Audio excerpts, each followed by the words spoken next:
శ్రావణం mega sale మీ CMR legacy of జ్యువెలరీలో విఏలో 50% వరకు తగ్గింపు. వివరాలకు సంప్రదించండి. నమస్తే రమ్మగారు. నమస్తే జయ.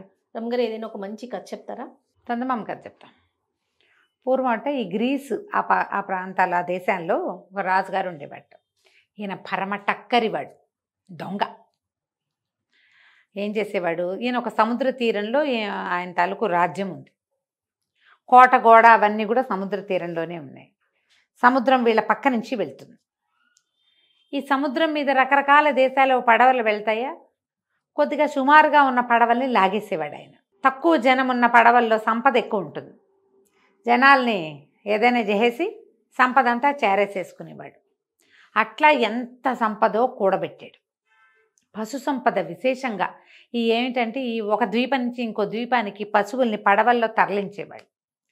ఈయనకు కుప్పలు తెప్పలుగా వెళ్తున్న పడవల నుంచి 2 పడవలు లాగిచ్చేసేవాడు. 100 పడవలు వెళ్తున్నాయి అనుకో, ఒక్కో దాంట్లో ఒక 25 ఉంటాయి. 2 లాగేస్తే ఆ 100 కుప్పలు అక్కడ అడంగుకి చేరేదాకా వాళ్ళు గుర్తే పట్టలేరు. అలా పశువుల్ని బాగా చేర్చాడు. క్రమంగా ఏమిటంటే ఆవులు కానీ ఏమైనా గొడ్లు ఉన్న కొందికి సంతానం వృద్ధి అవుతూ ఉంటుంది. ఈ ఏడాది 2 ఉంటే వచ్చే ఏడాదికి 3వది రాదు, వస్తుంది. ఆ పేయి దూడలు పుట్టినాయంటే వాటికి మళ్ళీ సంతానం కలుగుతూ ఉంటుంది. అట్లా ఎన్ని ఆవులో చేర్చాడు. అయితే ఏమైంది, ఆ ఊళ్ళో ఈ రాజుగారి రాజ్యానికి ఒక కొసన అంటే సముద్రానికి దగ్గరగా రాజ్యం ఉంది.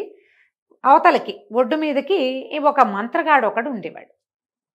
ఈ మంత్రగాడు కూడా టక్కరి దొంగ. వాడు ఏం చేశాడు, రాజుగారి దగ్గర 800 ఆవులు ఉన్నాయి. ఒక 100 కొట్టేశాడు. 100 కొట్టేస్తే ఈ 100 ఆవులు మిస్ అయినాయని తెలుసుకున్నారు వీళ్ళు, పోయినాయని. సరే, ఆవుల్ని వెతకడానికి రాజుగారే స్వయంగా బయలుదేరాడు. ఎందుకంటే ఆయన అట్లా ఏదైనా వదిలిపెట్టే గుణం లేదు అతనికి. వచ్చేసరికల్లా ఈ మంత్రగాడి దగ్గర ఆవులు కనపడ్డాయి. లోపలికి వెళ్ళాడు. దీనిలాగా ఒక కొట్టంలాగా ఉంది, అక్కడికి వెళ్ళాడు. మా ఆవులు పోయినాయి, ఇక్కడ ఏమైనా కలిసిపోయినాయేమని చూడడానికి వచ్చాను అనేసరికల్లా మంత్రగాడు అడిగాడు, మీ ఆవులు తెల్లటివా నల్లటివా అని అడిగాడు.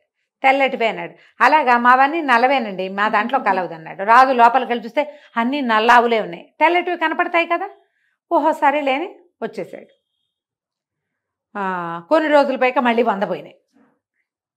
మళ్ళీ రాజు వెళ్ళాడు. మళ్ళీ మంత్రగాడి దగ్గరికి వెళ్ళాడు. మీ తెల్లటివా నల్లటివా అని ఇప్పుడు అడగలేడు. మీ వాటికి కొమ్ములు ఉన్నాయా లేవా అన్నాడు. అనేసరికల్లా మా వాటికి వేటికి కొమ్ములు లేవంటే, అబ్బో మా వాటికి అన్నిటికీ కొమ్ములు ఉన్నాయి, కావాలంటే చూసుకోండి అన్నాడు. లోపలికి వెళ్ళి చూస్తే అన్ని ఆవులకి కొమ్ములు ఉన్నాయి. అయితే రాజుకి ఏమనిపించింది, కిందటిసారి నేను వచ్చినప్పుడు ఇన్ని లేవు, ఈసారి ఎక్కువగా ఉన్నాయి. అప్పుడు 100 చూశాడు, 200 చూస్తే ఎక్కువ కనపడదు. రాజు వెళ్ళిపోయాడు. కానీ ఆయనకు అనుమానంగానే ఉంది. 3వసారి మళ్ళీ పోయినాయి 100. ఈసారి ఏం చేశాడంటే రాజు, ఒరే ఒక పని చేయండిరా, మన ఆవులకి గిట్టల దగ్గర అన్నిటికీ ఘాట్లు కొట్టండి, అవి చూద్దామన్నాడు. సరే, రాజుగారు దగ్గరికి మళ్ళీ రాజుగారు వాడి దగ్గరికి వెళ్ళాడు. ఆ ఘాట్లు కొట్టడానికి ముందే మూడో ట్రిప్పు వెళ్ళేసరికల్లా, మీ ఆవులు ఏంటంటే మావి మా ఆవులు కొన్ని నల్లటివి కొన్ని తెల్లటివి, అంటే మావన్నీ మచ్చలావులండి, కావాలంటే చూసుకోండి అన్నాడు. చూస్తే అన్నీ మచ్చలావులు ఉన్నాయి. అదేంటి, కిందటిసారి ఫస్ట్ టైం చూసినప్పుడేమో తెల్లవా నల్లవా అన్నాడు, 2వ రకం అక్కడ ఉంది. కొమ్ములు ఉన్నాయా అంటే మా వాటికి ఉన్నాయి, మీ వాటికి లేవన్నాడు, అప్పుడు కొమ్ములు కనపడ్డాయి. అదేంటి, నేను కిందటిసారి చూసాను, మీకు ఆవులకు మచ్చలు లేవే అన్నాడు రాజు. ఎందుకు లేవండి, అప్పుడు ఉన్నాయి, మీరు రంగు ఒకటే చూసారు, కావాలంటే చూడండి అంటే అన్ని మచ్చలావులు కనపడ్డాయి. 300. 4వసారి రాజు ఘాట్లు కొట్టించాడు గిట్టల దగ్గర. ఈసారి మళ్ళీ పోయినాయి 400. 100 పోయినాయి, అంటే 4వ 100 పోయిందనమాట. ఈయన మళ్ళీ పరిగెత్తుకుంటూ వచ్చాడు. వచ్చేసరికల్లా రాజు అన్నాడు, మీ దగ్గర నల్ల ఆవులు ఉండొచ్చు, తెల్ల ఆవులు ఉండొచ్చు, మచ్చలావులు ఉండొచ్చు, కొమ్ములు ఉన్నవి లేనివి ఉండొచ్చు, కానీ మా ఆవులకి వీటిల్లో గిట్టల్లో ఘాట్లు ఉన్నాయి, గిట్టలు చూస్తే తెలిసిపోతుంది అన్నాడు. ఈ మంత్రగాడు గబుక్కని రాజుగారి కాళ్ళు పట్టుకున్నాడు. బాబు క్షమించండి, మీ ఆవులన్నీ నేనే కొట్టేశానండి. మరి నాకేమో ఆవులంటే చాలా ఇష్టం, పశు సంపదని వృద్ధి చేసుకోవాలనుంది, మీకు కనికట్టు చేయొచ్చు కదా, నేను చేయగలను కదా అని కనికట్టు చేశానంటే రాజు అడిగేది, అట చేసావు?